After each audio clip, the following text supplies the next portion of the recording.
A base of dandelion wine, aged for 25 years. 1/7 part bittersweet liqueur, filled halfway with fizzy zaytun peach pop. All three of those ingredients are fairly sugary. It'll have a lovely sweet aftertaste, even a little too cloying. A spoonful of salt and half a spoon of powdered summer orchid leaf should cut through the sweetness in a way that's clear but not overpowering. I can imagine it now. A delightfully layered flavor. It's all down to the seasonings you sent me, Lady Nefer. Otherwise, I'd have no idea how to mix up a cocktail that so befits Nodcry. Just a little gift. I'm glad you liked it. I'll be happy to send more when you run out. Many thanks. Though I think one taste is enough where these seasonings are concerned. Besides, you sent so much I could hardly finish it by my lonesome. And my colleagues aren't accustomed to these flavors, so I can't even share around. I'm afraid they'll end up sitting on a shelf, going to waste. Can't say I'm surprised your colleagues at Liyue's Ministry of Civil Affairs aren't too keen. I wouldn't expect the flavors of Nodcry to be their cup of tea. Though, from what I've seen, might I presume that we've won you over? I wouldn't go that far, though it's not like I dislike the food here. It's good to try new things occasionally. I love your attitude. You'd make a great businesswoman. It would be nice if everyone from the Ministry of Civil Affairs were like you. Come on now, are we going to do this song and dance every time I drop by? Stop fixating on the Ministry. Never mind them. Have you managed to carve out a single foothold in Liyue after all these years? You know what they say over there. A journey of 1,000 miles begins with a single step. If I don't test the waters, how will I ever know? Don't waste your energy. No matter how long those claws of yours are, you're never getting them stuck into Liyue. Is that a warning? It's advice. Long claws, you say? I wouldn't think myself so formidable. There's barely a handful of people I have any influence over at all. I can only really think of one young girl who listens to what I say. But she's not the brightest. And I spend more time looking after her than getting any help. Oh, really? Then I guess that painter who fishes in Dihua Marsh, and that apprentice who makes tofu in Qingsa Village, and that guy who wants to work at Wanmin Restaurant. All these people who mysteriously appeared in Liyue. I guess you have no idea who they are? Many people pass through Liyue Harbor every day. Far too many to count.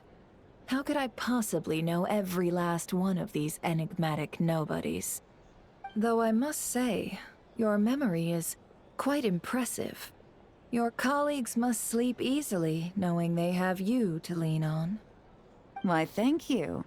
Though with you around, nothing is ever easy. I can only say that there's never a boring day. Is that so? Surely your workload has lightened now that you're far from the Ministry? If you've got time for another drink, I'd be more than happy to mix you one. Here's to a relaxing day for us both. Little dearie, you gotta eat your breakfast, or you're never gonna grow up big and strong. I know. There is still lacquerberry residue hanging from the corner of its mouth. Huh? What? Its recovery is progressing smoothly. In a few more days, we can ask Miss Lauma to send it back to its herd. I know. I am sure you know that it deserves to go back home instead of staying with us. But... Did the Lady Moonchanter from the Frost Moon Scions not say as much when she came to treat the deer? Its family might be worried about it. Once it has recovered, it would be best to send it home. I know, but, you know, it obviously hasn't recovered yet. Does your leg still hurt? Do you want to go home? I know. Didn't the Lady Moonchanter promise us that she would come and pick up the deer? When the time comes, let's ask her to listen to what the deer has to say again. Finally, some progress at last. Now, to somehow put all these things back where they belong. I know. There's petrified seeds of an ancient tree, fossilized animal bones, colorful stones, more deposit boxes that people buried for safekeeping, wish boxes, letters with photos enclosed. Well, weasel thieves have a different perspective on value from us. It seems like this one just bagged anything and everything that grabbed its attention. The seeds and rocks will be easy enough to deal with, but those storage boxes and wish boxes will have been buried with the express purpose of digging them up at a later date. Thanks for the kind offer, but I've already engaged another slightly more mature weasel thief to handle this. It will be in charge of moving all the items back to their original spots. After all, the kid's heart was in the right place. Making it put everything back where it found it would break its poor little heart. But won't the other weasel thief you hired tell the first one everything? Hopefully not. The little one prefers to live on its own and act solo, so they're unlikely to meet. It also has a short attention span. Give it half a month, and I'd be very surprised if it still remembers anything it dug up. I speak their language, and I've had the privilege of their company for a long time. It's only natural that I've come to understand them, no different from making friends. By contrast, other people can't understand what animals are saying, so they're bound to make mistakes when trying to understand them. That's why, in a lot of literature on the topic, phrases like bestial nature are rife with negative connotations, while human nature is seen in a more rounded light. You're right. I'm sure those books would have turned out quite differently if they were written by a wolf or a rhyme-horned deer.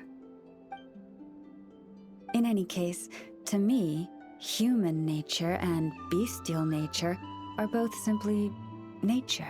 Whether human or beast, all have moments of courage and of cowardice, times of both greed and rage. We all rejoice in our successes and mourn our failures. These experiences are neither inherently human nor inherently animal.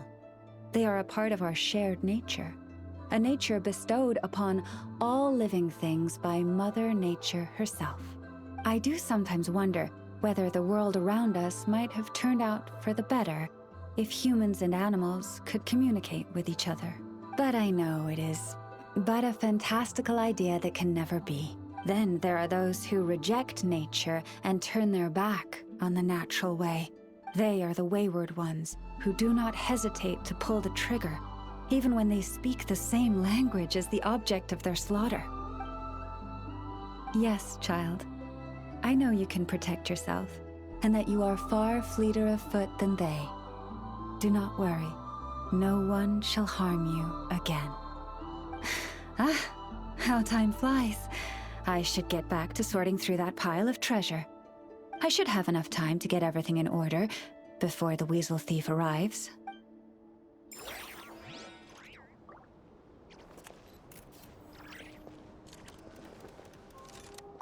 What do we have here? That goes in this pile.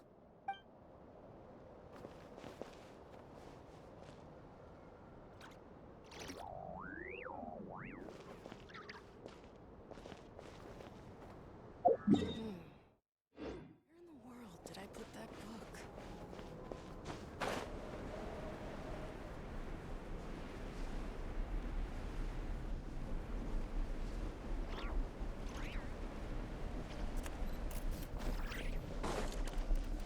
Come, children. It's time to offer up your prayers to the moon.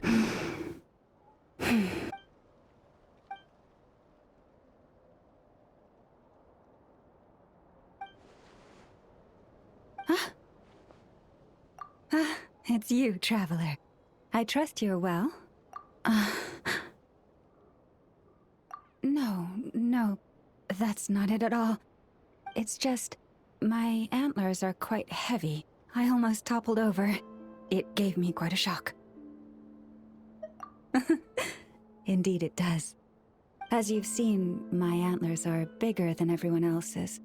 It can get quite exhausting whenever I have to walk long distances, which is why I try to find the time to come here and rest whenever I can. I fear I must have nodded off this time, however.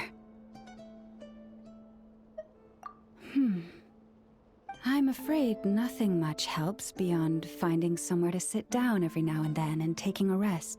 Miss Aino once offered to produce a mechanical device that would help support my neck and antlers. While I was grateful, it didn't seem to be entirely... how should I put it? Yes, that's a fine choice of word. Someone in my role needs to maintain a certain image. As Moon Chanter of the Frost Moon Scions, it would be unseemly to appear in public with a machine around my neck. Indeed.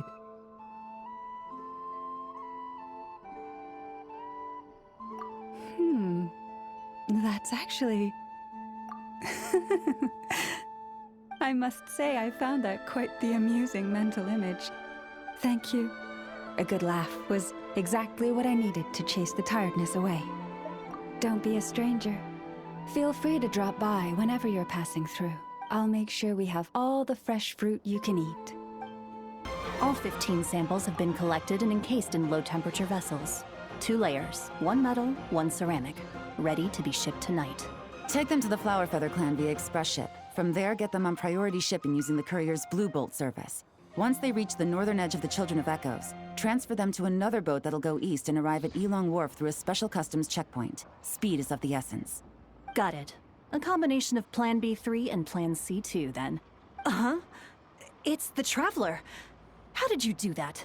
It's like you just appeared right there without even making the slightest noise. Don't be nervous. Just treat her like she's your boss. Interesting timing. Traveler, meet Cyro. She's with us. I'll leave you to it then. Miss Yelon, I'll ensure everything is arranged to your specifications.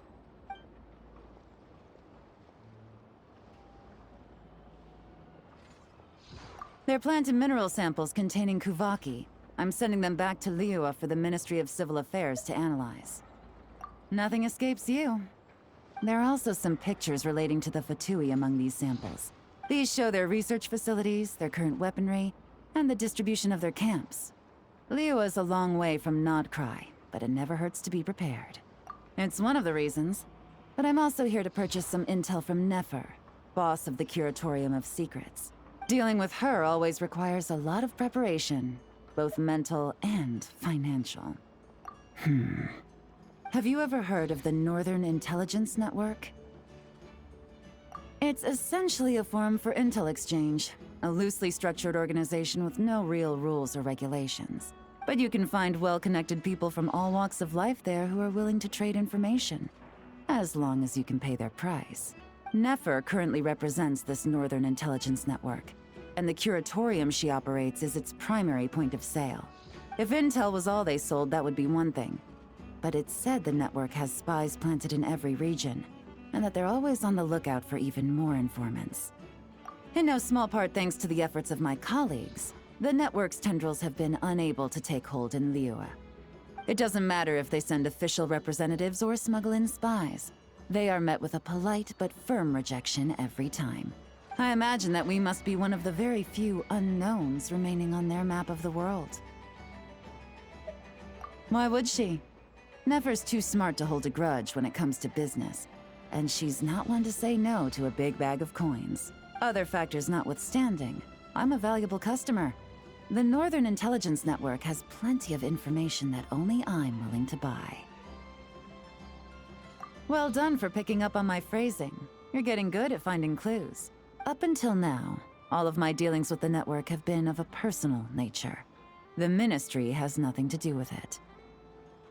Of course, let's just say I have lots of influence. Mora. Lots and lots of Mora. More than enough to influence dear Lady Nefer. With someone like her, it's better to spend a little Mora than to end up owing a favor. It's important to remain vigilant in your dealings with her. She's not an easy person to deal with. If you ever see us together, chances are we're conducting business. If you have any trust in me at all, then cover your ears and stay out of it. That'll save you a whole world of trouble. Anyway, that's enough chit-chat. I still have some preparations to make.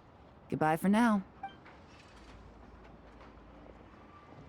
Oh, and Traveler, before I go, if you don't mind me saying, you may wish to return to Liyue for a cup of tea. Even if stray winds blow, the mountains of Liyue should shield you while you drink.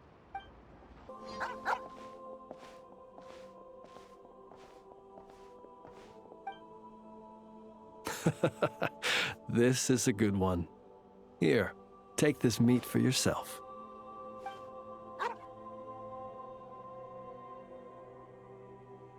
Mine? Not at all. It belongs to itself. It sometimes brings me old bones to help with my puzzles, that's all. I should be clear. While I don't know what bones these are, I can say for certain they don't belong to any humans who slumber here or elsewhere. Bones are another thing that tickles my fancy. Sometimes when I see one that's a bit unusual, I'll pick it up and add it to my collection. Then when I'm feeling bored, I try to connect all my bones and create something whole. A bit like doing a jigsaw puzzle.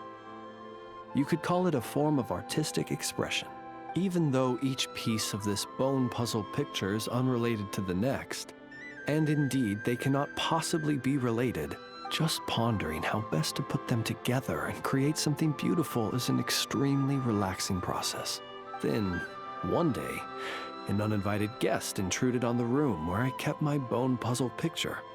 It was none other than the dog you saw just now. It did. By the time I entered the room, the little intruder had completely dismantled my picture. The second it turned and saw me, it bolted away between my legs. Luckily, all was not lost, as I'd already taken a photo of it. And more than that, now that my old puzzle was dismantled, I was free to construct an even bigger puzzle with my growing collection of bones, which is how I consoled myself at the time. After all, the damage had been done, so why not look on the bright side? The next day, as I was just about to begin piecing my puzzle together, my four-legged guest returned, and this time it brought a mouthful of bones. I couldn't understand what it was saying, but its intent became clear when it laid its animal bones at my feet and then placed them one by one into my puzzle. After that, it simply sat down and looked at me. After I gave it some cured meat, it got up and left. Ever since then, it's dropped by from time to time to give me bones in exchange for food. I think you might be viewing this with a little too much sentimentality. It's just a dog looking for food, nothing more. I'm a source of sustenance, and luckily for my canine friend, I happen to be relatively generous. Not that that's a bad thing.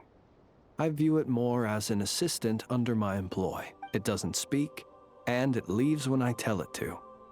That's pretty much everything you could hope for in an assistant. If you'd like, you can give it some meat. Sometimes it sits and waits by your side, which I think probably means it's still hungry. Perhaps it might be a little more friendly with someone such as yourself.